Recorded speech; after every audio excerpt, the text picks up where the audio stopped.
Okay.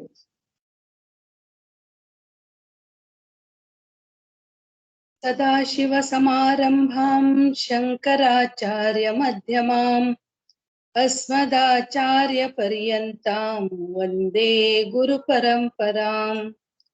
Guru Brahma, Guru Vishnu, Guru Devo Maheshwara, Guru Sakshat Parabrahma, Tasmai Shri Gurubhyo Namaha. Hari Om Shri Gurubhyo Namaha. Hari Om.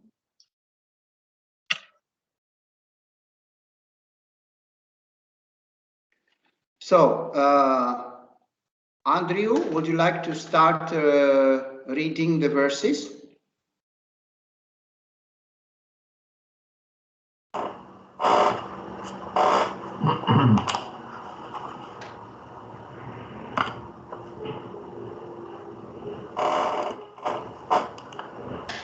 Just as a person gives up old clothes and takes up new ones, so does the self, the one who dwells in the body, give up old bodies and takes others which are new. Weapons do not slay this self, nor does fire burn it. Water does not wet or drown, nor does wind dry it. This self cannot be slain, burnt, drowned, or dried. It is changeless, all-pervading, stable, immovable, and eternal. This self is said to be unmanifest, not an object of thought, and not subject to change.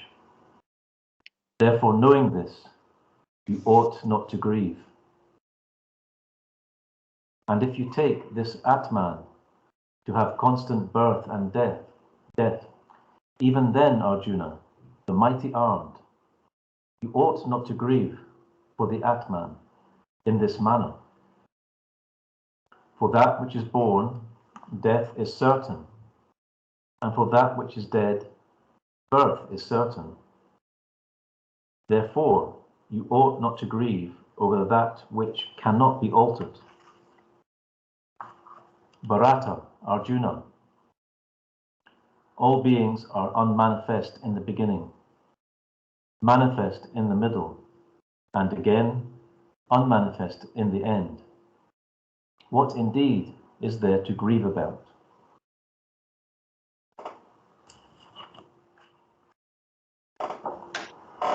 So, in these verses, again, the teaching is very simple and very clear, and there are no any difficulties to understand the verses. But if somebody would like to ask for a clarification or to have a doubt that needs to be clarified, please do so, because the verses are very clear in general.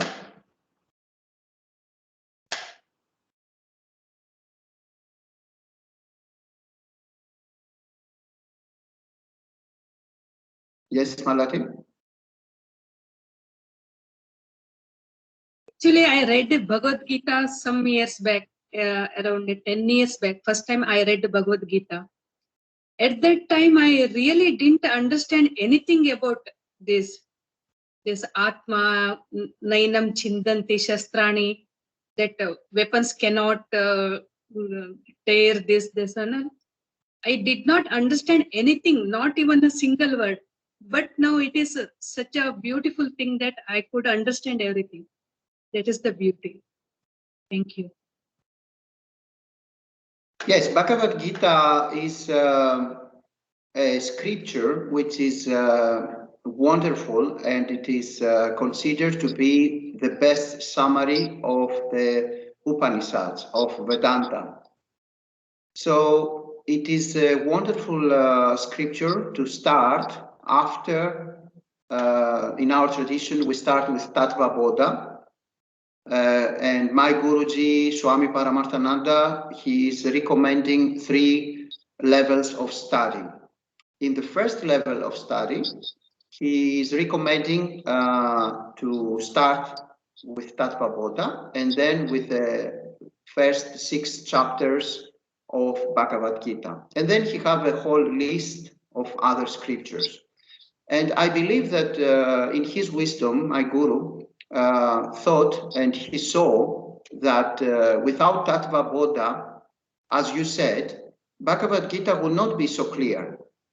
So he's recommending first Tattva Bodha and after Bhagavad Gita.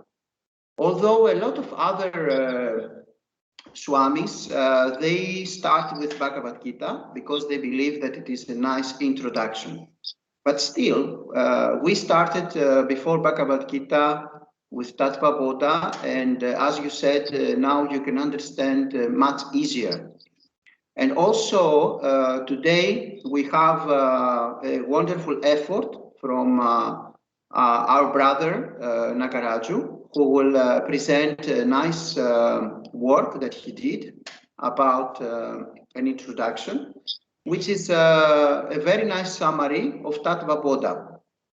And after we will finish these verses, if there is no other, even now, if there are no other questions or something that somebody needs to say, then we can start with our brother Nagaraju with his presentation. Is there anybody who would like to ask something about the verses, the Bhagavad Gita verses, or anything in general, before we will go to the presentation of our brother Nagaraju?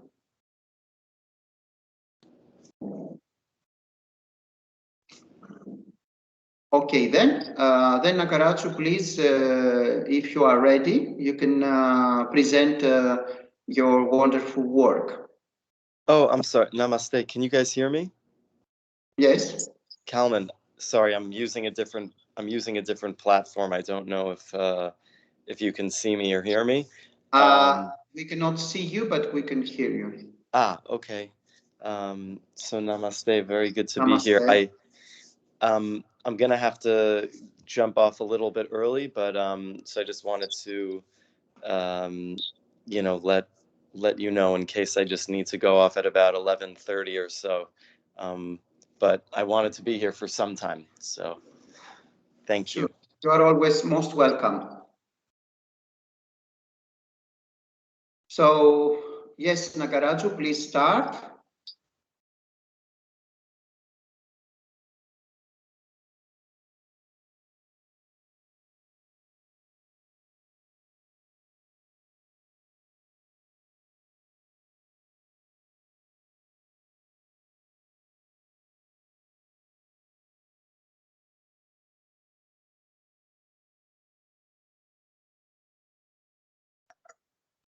Yes, Nagaraju, please start your presentation.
So it seems Nagaraju have a technical problem.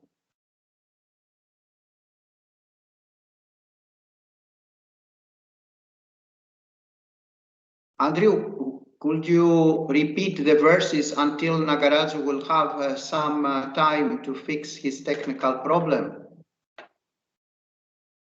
Can I ask a question? Sure, sure.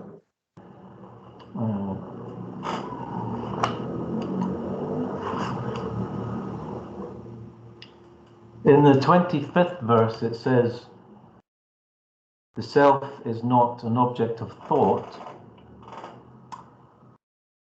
I was reading this book the other day, The Enlightenment of Ashtavakra. And in the book, it talks a lot about purifying the mind and stopping the mind going to other objects. And it basically, in summary, it says, if the mind is pure and it's not going to objects of distraction, it's not engaging in the sensual world, the mind will reflect the self. Is that something different from what it's saying in this verse? No, there is no any difference. It is a different expression. So the self cannot be a vritti. The Sanskrit word is vritti. The self cannot be a vritti, cannot be a wave of thought. The self is beyond any kind of thought. The self is akarta, which means cannot do anything, is not a doer, cannot have any kind of thoughts. So the self cannot be a thought, and also the self is the substratum or the space-like field of consciousness where the mind expresses its thoughts. Again, there is no such thing as mind, as an entity. The mind is only a complex or a bundle of thoughts. There is no such thing as an entity of thoughts. So the self, Atma or Brahman, is completely out of space and time, completely beyond any kind of or any kind of appearance, any kind of thoughts, any kind of emotions, any kind of doing. So I don't know if you would like to elaborate more.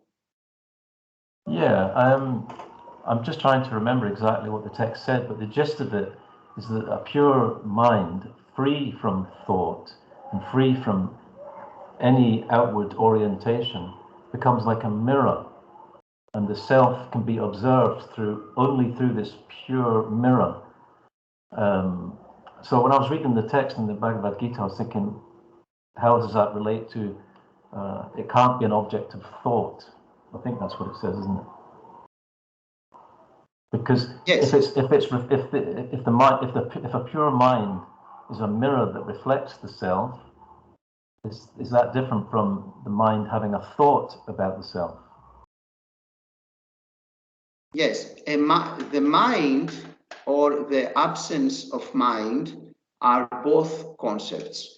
And a thought, when there are no thoughts, the self appears as pure consciousness, as pure awareness, such as in the deep sleep without dreams, susupti.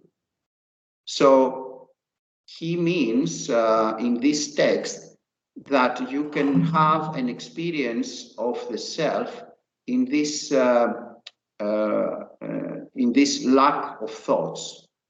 You can have a pure reflection of the self as silence, as just of the nature or svarupa of Satchitananda. So you can see this moment without thoughts in a pure mind. You can have the experience of the self as pure Sat Chit Ananda. Pure Sat, which means existence, beingness, truth. Chit, pure consciousness, awareness. And Ananda, pure bliss, happiness, and peace. So it means that there will not be the veiling of the thoughts which is covering their Atma, the self. And the same when we are in deep meditation, such as Nirvikalpa Samadhi, then there is no any obstruction to the self. So the self is just appearing of the Svarupa of Satchitananda. I don't know if you would like more elaboration. That's fine. Thank you. Thank you. Yes, Malati? Malati, yes.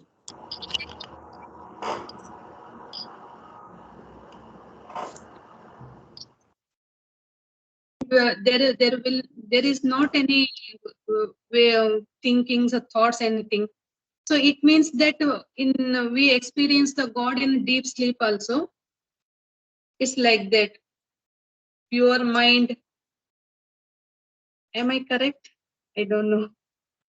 In deep sleep without dreams, in Susupti, again, there is no veiling of thoughts.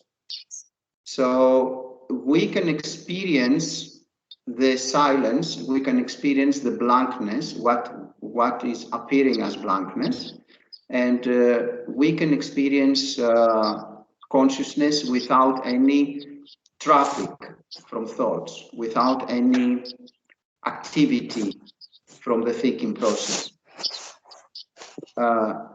In Panchadasi, there were a nice in Panchadasi, Vidyaranya mentioned something very nice as an example. He said, imagine that there is a theater and there is a performance.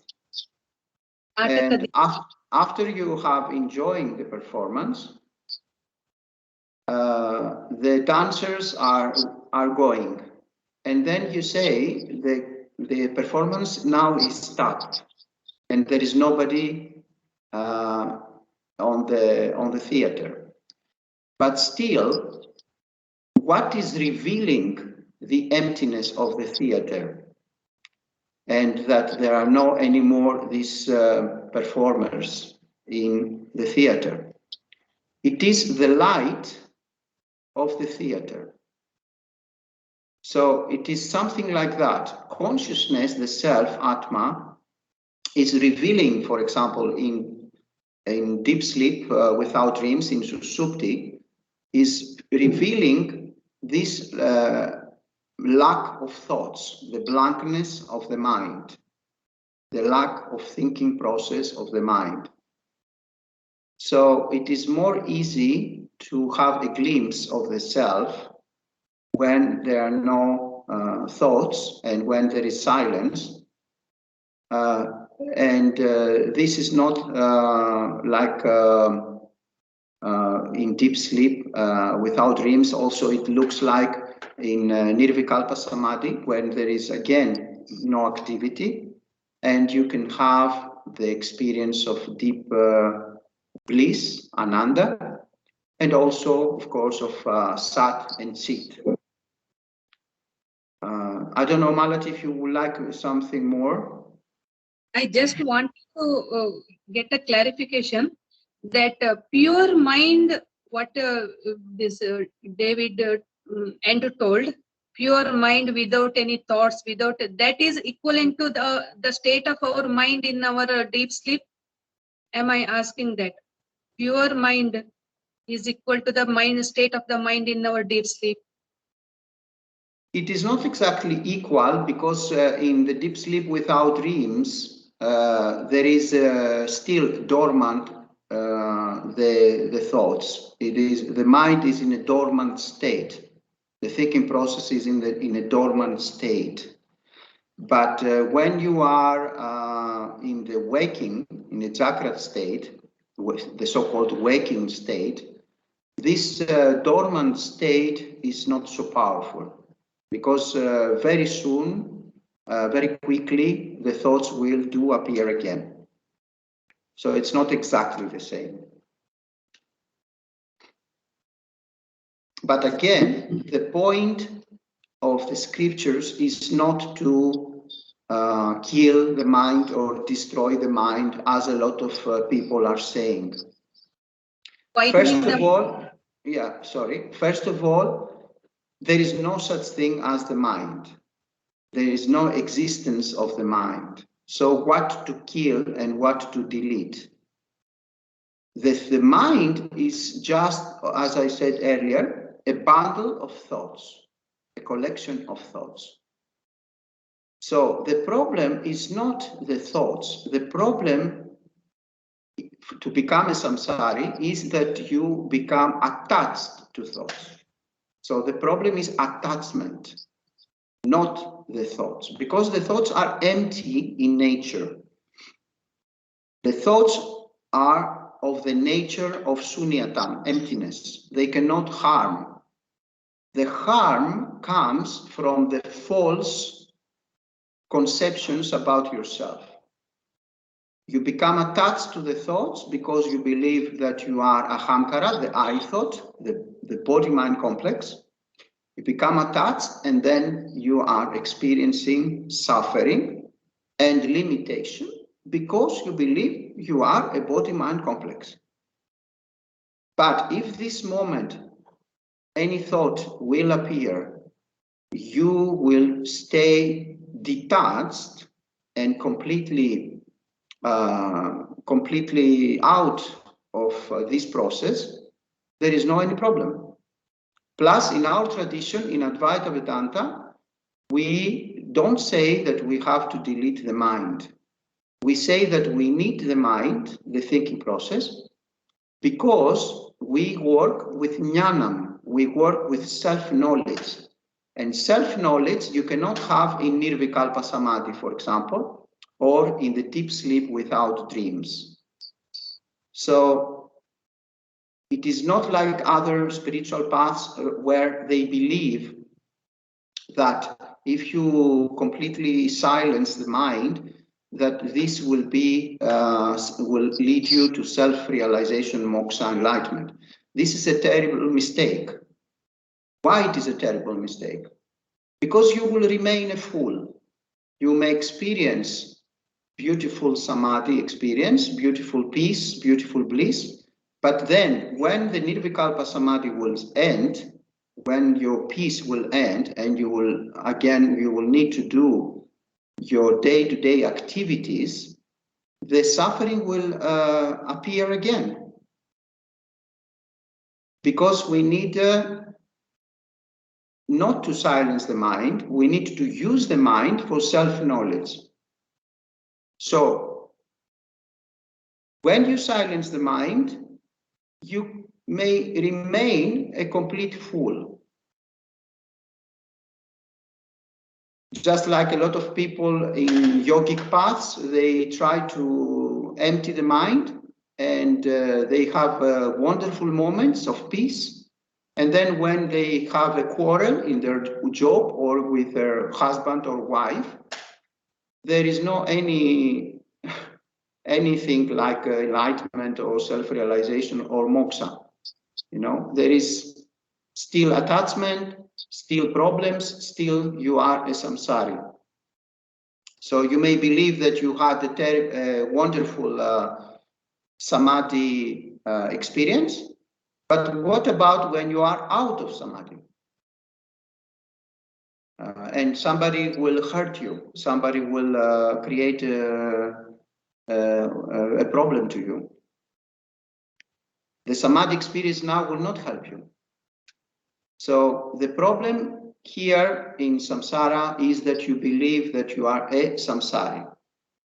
And that's why we need a guru parampara, a holy tradition, and we need we need Mahavakyams, we need Upadesa from the Guru of Mahavakyams in order to have self-knowledge moksha. And in reality, we don't gain moksha or enlightenment or self-realization. We are uncovering the truth that we are nitya mukta, forever enlightened, forever and ever in moksha, and forever and ever in enlightenment. So the problem is not the thoughts, is not the mind. The problem is always misconceptions about your identity. What is your identity? What is your self? I don't know if you would like more elaboration. Thank you. Okay. Nagaraju, now you are ready for your presentation. You can start if you are ready.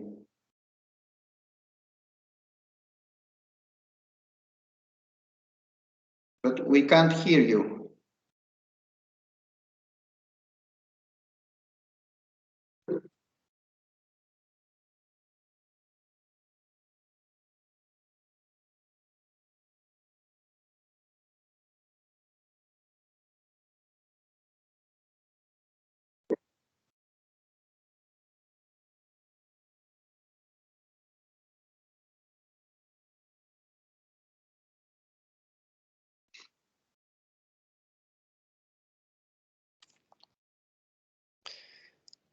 In the meantime, Guruji, can I ask a question? Sure. Although I think Nagaraju may have come Yeah, back. Nagaraju may have still technical problems with his presentation. So meanwhile, we can work with questions. Okay, so what I heard in the answer to Malati's question was that we need the mind to help uncover and unlift this veil that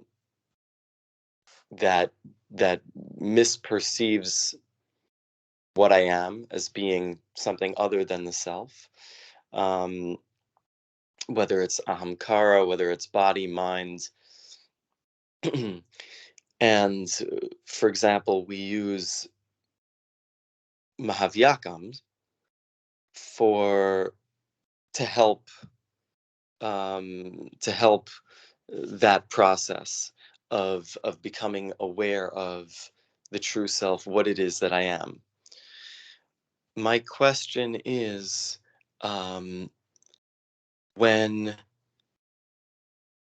in Nididhyasanam, if I'm saying that correctly, in meditation, when, for example, the thoughts subside for those moments, we are not, we don't use the Mahavyakam for a moment, right? And there is that state of nothingness. There's no thoughts, there's no particular feelings. What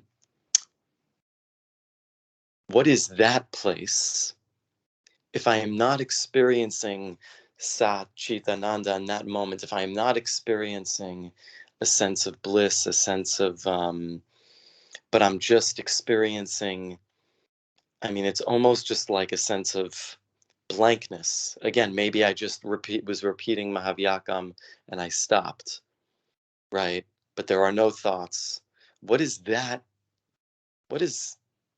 place, and why is it that in those moments, let's say, if I'm not thinking, if I'm not experiencing feeling, why don't I just experience that state of bliss and tranquility that the self is described as?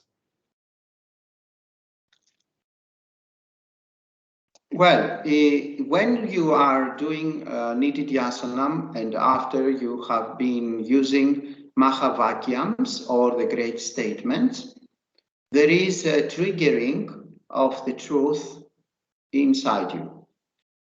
The moment that there is no any kind of thought and there is a kind of stillness and silence, doesn't mean that you have entered the recognition and conviction of your true nature as Brahman. This moment, there is, let's say, in the mind, a small calm down, and there is a kind of smaller waves in the mind. Let's say there is the ocean and there are huge waves, and there are also small waves, and there are also very, very, very small waves. So the mind becomes like the ocean with very, very small waves, like in the dormant state. And this moment you can experience some kind of peace and some kind of silence. But as often you do, the more often you do Nididhyasanam, Vedantic meditation, the more this experience will become stronger and deeper and more profound. So it needs this process of making the ocean calm down, making it like a lake where there is no any disturbance in the surface. And even if there is no disturbance in the surface, there may be disturbances down or inside the ocean. So this will take some more process, which will be your experience as more time. Of course, there is no time, but from the standpoint of the ego, the person, the body-mind complex, there is this process that the body-mind complex speaks about it as the time passing. So it needs more and more, and as often as possible, to do Nididhyasanam, Vedantic meditation, using the Mahavakyams, the great statements, such as Aham Brahmasmi or Tattvamasi. But also it needs to continue the process of Sravanam and Mananam. Sravanam, which means listening the teachings and study the teachings under a competent guru. Mananam, clearing out your doubts and your questions. And of course, through the Vedantic meditation and Nididhyasanam, the great statements, Mahavakyams, you will enter one day in the full recognition and conviction of your true nature as infinite consciousness, Brahman awareness. So it needs some patience, it needs to continue, and the final result of the permanent recognition and conviction is dependent on your previous sadhana, your previous spiritual practice, not only this lifetime, but also all the previous dream lifetimes. So it depends how much you did in this dream lifetime and in the past ones. And also it is dependent on your sincerity and your honesty. A real mumukshu, which means a real seeker of moksha, will do the maximum of spiritual practice, the maximum of study, and will be the first priority in his or her life. So if moksha, self-realization, enlightenment is the first priority for you, then I guarantee you that if you continue with the process of Advaita Vedanta path, with Sravanam, Mananam, Nididhyasanam, following a beautiful moral and spiritual life according to Dharma and the scriptures, then very quickly you will have this permanent recognition and conviction about your true nature, your true self. Any more elaboration? Thank you. That was very clear. Thank you. Somebody else? Hari Om. Hari Om. I was having difficulty trying to log in from my laptop, and I think my screen was not visible. Am I audible now? Am I audible now? Yes, we can hear you now. Yes, we can hear you. Clear. I'm not in a position to log in from my laptop to present my screen.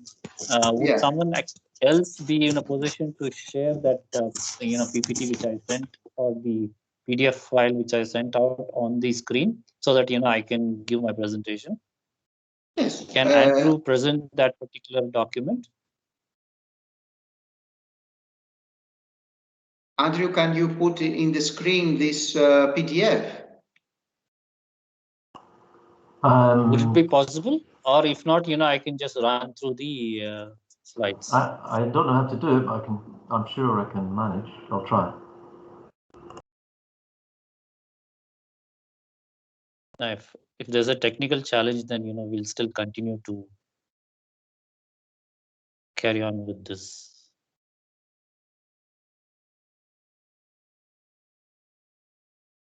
I can perhaps start my little presentation. Yes, you can start speaking to us until Andrew will try to find the way for the PDF. Fair enough. Okay. Last week, we had a question from one of our satsangis asking for the meaning for Jivatma. So that's when I actually felt that, perhaps, we should take one step backward to look at what are the fundamental concepts of Vedanta, and how do we actually take it from there to move forward to give clarity to everyone within the group to what we are trying to achieve by studying the scriptures. Okay. So, as taught by our Puja Guru Sri Paramatmananda, is the same thing that I'm trying to actually put it across in a brief manner. So essentially, our body is made up of three components, which is known as the Shariratrayam. The three components are nothing but the gross body, the subtle body, and the causal body. So basically, the gross body is the grossest form of our existence, which is made up of matter, atoms, cells, and so on, that we all are aware of. The next level that we go in is the subtle body, which is also known as the Sukshma Shariram.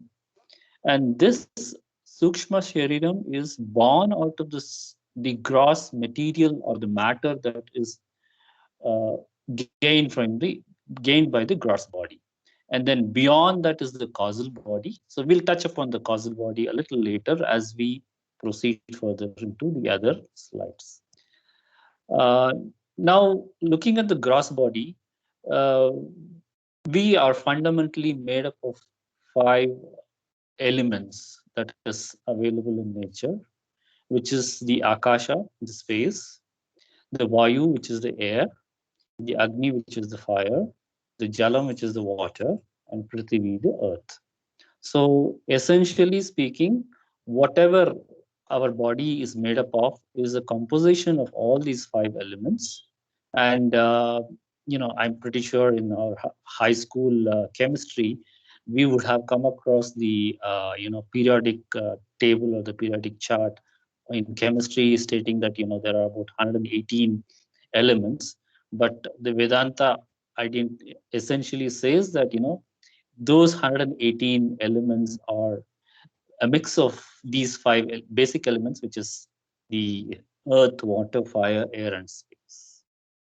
Okay. So next we go the scriptures also identify and says that this gross body actually undergoes change continuously. So it is a fivefold change that happens. The first change that is actually happening is your birth. So there is an inception in the womb of the mother, and then after that, the child is born. So it is, it sees this world or this universe in the grossest form, and then after that, the child continues to grow, and it attains the childhood, the adolescence, and so on. And the scriptures also point out that along with the growing, the body continuously undergoes changes. So the change is it's unstoppable, that all your cells are getting replaced hour to hour, day to day, or week to week. And scientifically, it is also proven that the stomach lining is being replaced every 12 weeks. Your skin gets replaced every 1 week or so on.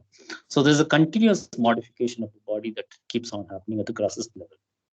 And then after that, the body undergoes aging, decaying, and then it grows old. Then there's loss of strength, and the body is not capable of doing what it was able to do a few years back.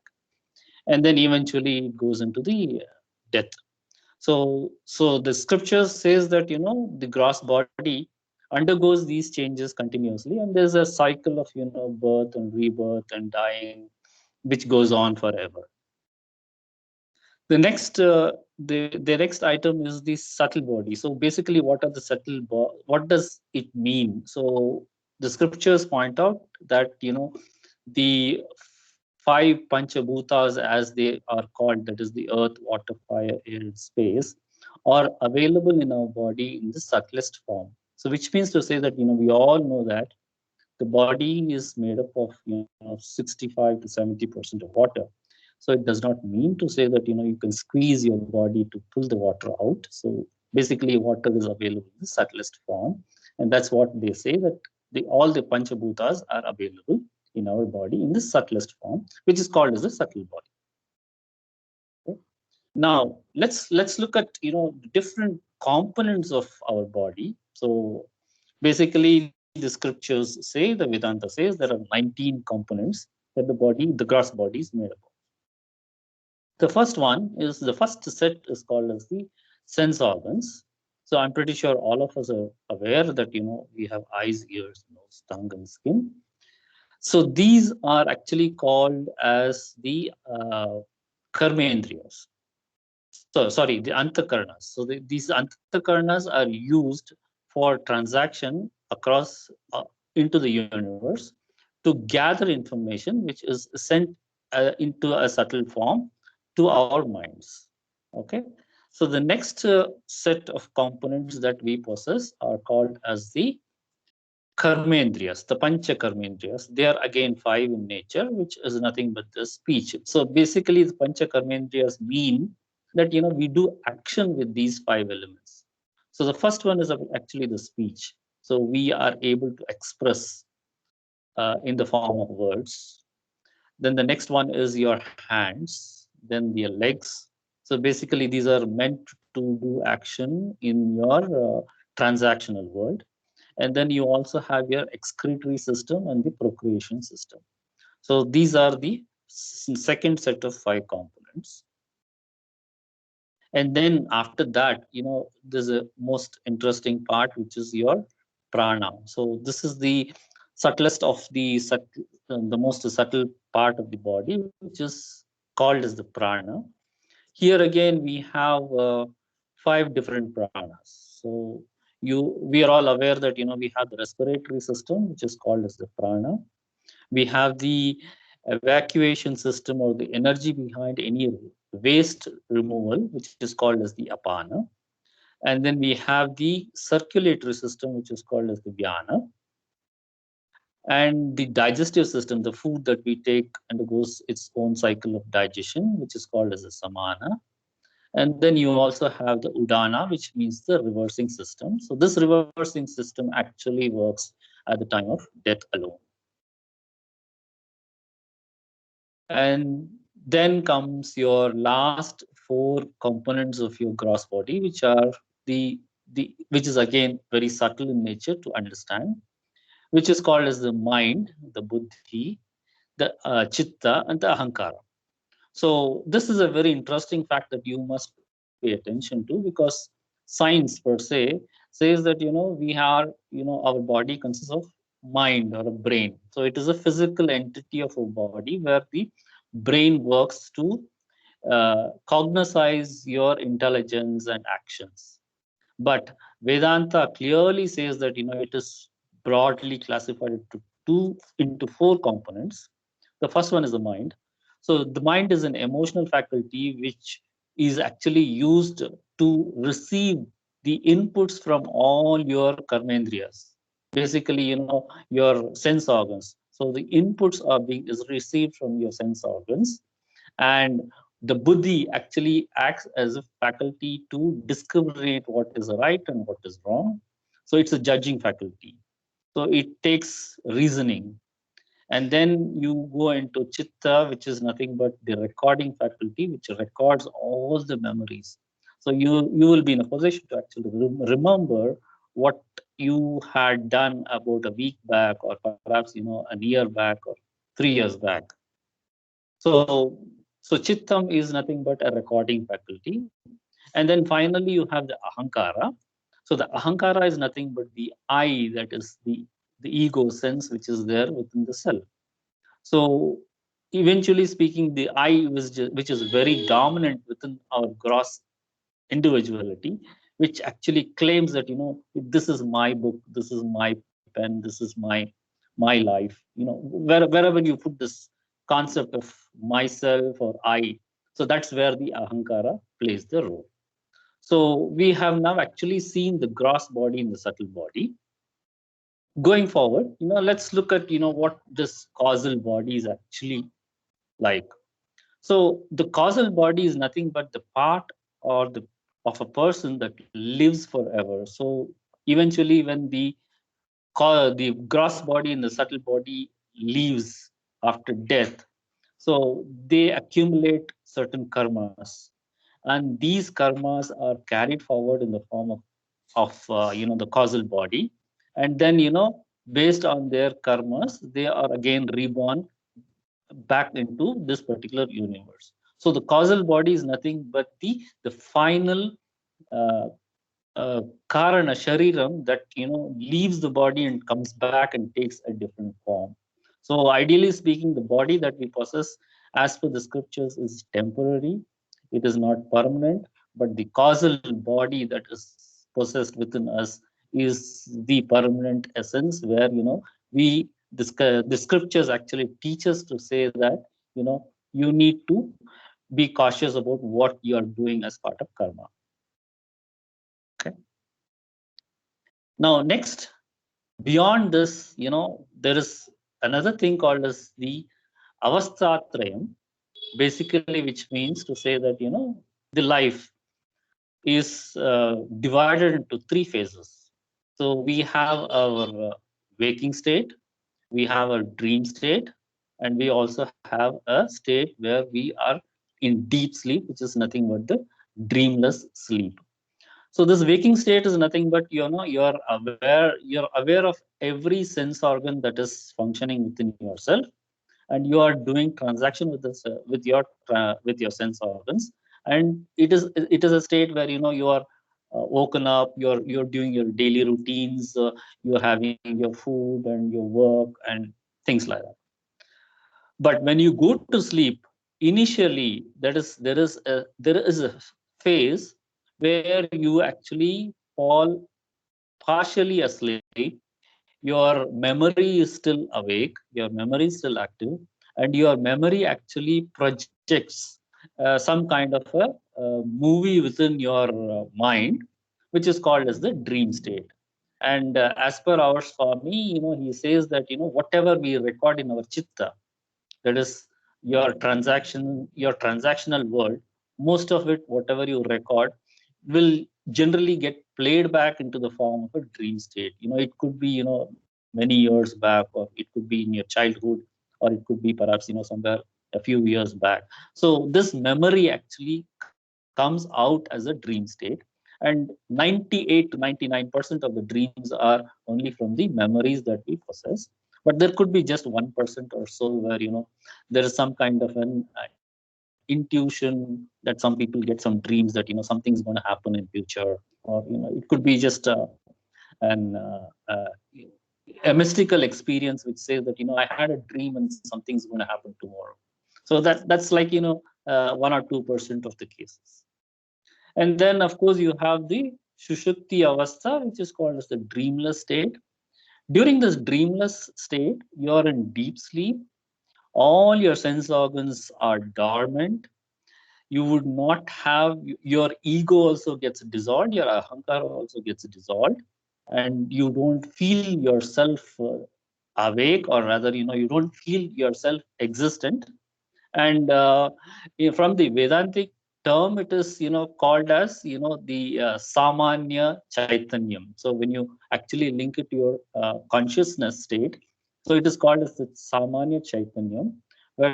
Whereas when you're in the woken up state, it is called as the reflected consciousness, or the Pratibimba Chaitanya.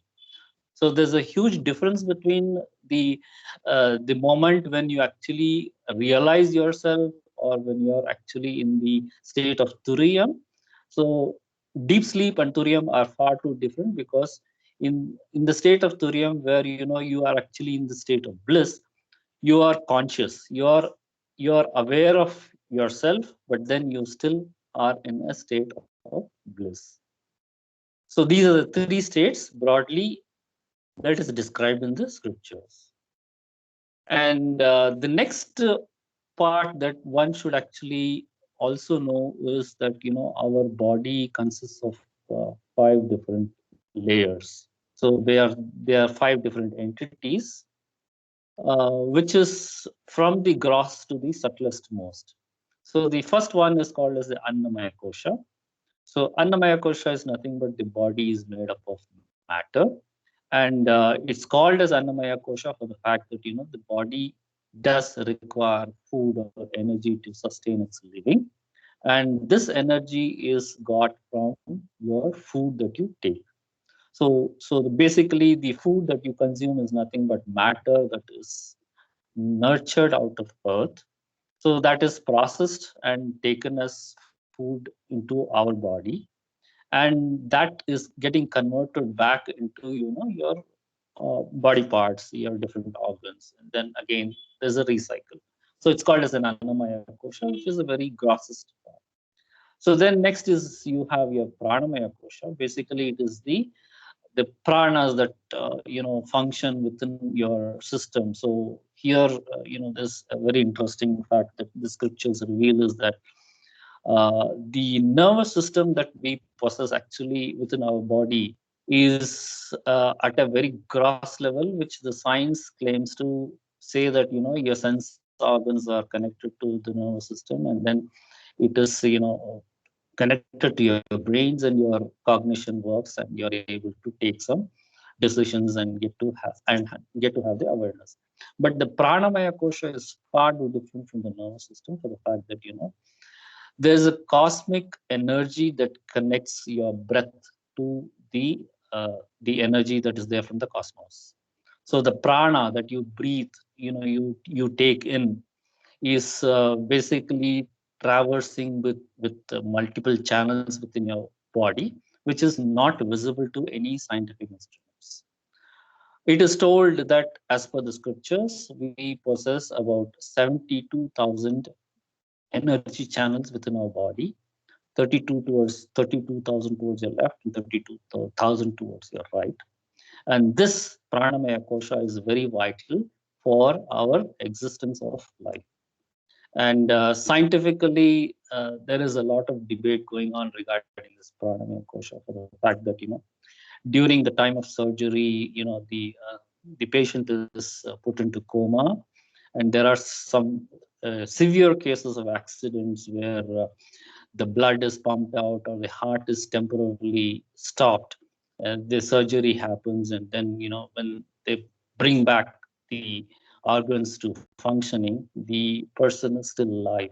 So technically, the doctors are wonderstruck to say that, despite the fact that the heart was stopped, the person is still not technically dead, but then he comes back to life. So this is where there's a difference between what science says and the scriptures say. The Pranamaya Kosha is the vital energy force that runs within our body to keep the body alive. Then comes the Manomaya Kosha. So the Manomaya Kosha is nothing but the 4 different faculties of your mind, which is the Manas, Buddhi, Ahamkara, and Chitta. So this prana elevates to the Manomaya Kosha for all your physical and emotional personality. Then you have your Vijnanamaya Kosha. This is the next level where there is a cognitive personality within yourself, which helps you to judge the personality and carry out your daily activities. And then, of course, the last one is your Anandamaya Kosha. So this Anandamaya Kosha is nothing but the sheath of bliss. So this is what we actually would like to achieve during our state of meditation, where we would like to achieve this blissful state of existence. Then next is what is Atma. So there's a lot of debate on this particular thing called as Atma, whether it is existent or not existent. But going by the scriptures, Atma is the causal body of our self. Okay. So what is Atma? So it is it cannot be defined in a way that you could perhaps relate it to a matter. So it is a non-matter principle. Atma is the nature of consciousness by itself. It's independent principle. It is not a matter in nature. And the consciousness principle that continues to survive, as I had explained in the causal body. And Atma is not bound by any time and space. So the experiences given by the yogis when they go into the blissful state of consciousness is that they are out of the time and space concept. And ultimately, as you have seen the entire flow of the gross body and the material, everything is dualistic in nature. So the entire universe is always related to the pairs of opposites. For example, you take the seasons of the earth. You have your cold season and you have your hot season. When you actually look at your emotions, there could be times when you're happy, or you could also be sad. So anything that you relate in this particular universe is always dualistic in nature. They are pairs of opposites. So what Vedanta actually says is that you'll have to do Shravana, Manana, and Nididhyasana to traverse from the dual state of mind to the non-dual state of mind to actually see what Atma is like. So this is the fundamental concept of the entire Vedanta, and how we can achieve this is something that our Guruji is actually giving us some classes or satsangs to teach us, how we can get this going. Hari Om, thank you very much. So if you have any questions, please, call out. Hari Om, very beautiful presentation and very wonderful summary of Tattva Bodha as well, and the entire process of our path to moksha. Anybody who would like to ask something?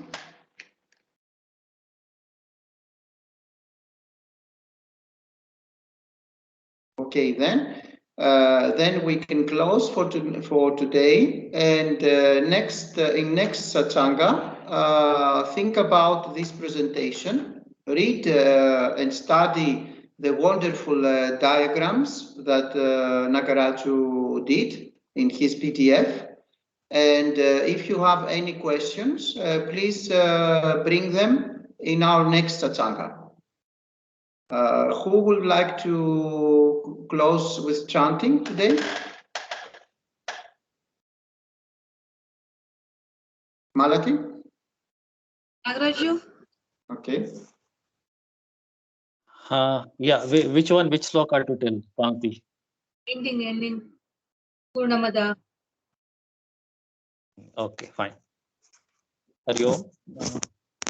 Purnamada Purnamidam Purnamadapchate Purnasya Purnamadaya Purnameva Shishyate. Om Shanti Shanti Shanti. Hari Om.